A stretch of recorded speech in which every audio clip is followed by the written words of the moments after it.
Assalamualaikum warahmatullahi wabarakatuh, dan salam sejahtera untuk kita semua. Pesepeda yang menggunakan pengolah data sering mengalami kebingungan. Kecepatan rata-rata di Strava tidak sama dengan siklokomputer yang dimilikinya. Entah terjadi penurunan atau peningkatan kecepatan rata-rata, jarak total yang tidak akurat, dan lain-lain. Permasalahan ketidakakuratan data bisa disebabkan beberapa masalah: sinyal GPS yang buruk, setting siklokomputer yang salah, atau tingkat toleransi alat yang berbeda.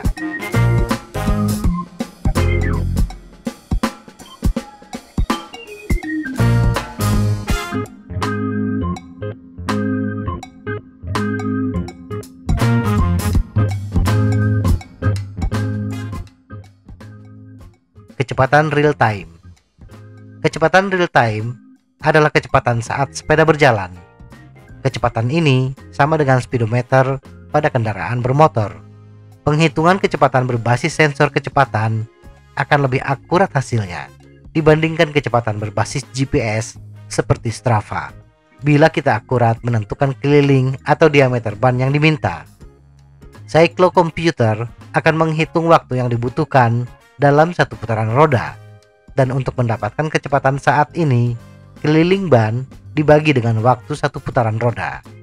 Sedangkan penghitung kecepatan berbasis GPS seperti di aplikasi smartphone Strava misalnya, keakuratan bergantung kepada akurasi GPS. Akurasi GPS bergantung pada kondisi lapangan. Ketika bersepeda di terowongan atau melintas di jalan setapak dengan pohon yang rindang, GPS berpotensi mengalami drift. Drift adalah penyimpangan GPS. Dalam arti paling praktis adalah perbedaan antara lokasi yang sebenarnya dan lokasi yang direkam oleh penerima GPS. Penerima GPS tingkat konsumen seperti yang dibuat oleh Garmin tidak 100% akurat. Ini biasanya akan menyebabkan perbedaan antara lokasi yang sebenarnya dan lokasi yang direkam. Posisi pesepeda yang mengandalkan aplikasi smartphone seperti Strava tidak langsung dipantau satelit, tetapi berdasarkan posisi relatif kita terhadap tower BTS dari provider ponsel kita, biasanya menggunakan perhitungan 3 atau lebih tower yang terlibat. Dari kondisi ini, bila akurasi GPS smartphone kita bagus, hasil perhitungan kecepatan real time pun bagus. Kecepatan rata-rata. Kecepatan rata-rata akan akurat bila bersumber dari data kecepatan real time yang tercatat per sekian detik. Tetapi mengumpulkan data kecepatan real time ini tidak ekonomis, membutuhkan ruang memori yang besar. Maka alat pencatat kecepatan, baik siklokomputer atau aplikasi seperti Strava, menggunakan jarak tempuh keseluruhan dibagi dengan waktu tempuh keseluruhan. Akurasi jarak tempuh relatif akurat, baik yang berbasis GPS maupun sensor kecepatan. Tinggal menjumlahkan jarak tempuh tanpa membutuhkan memori yang besar.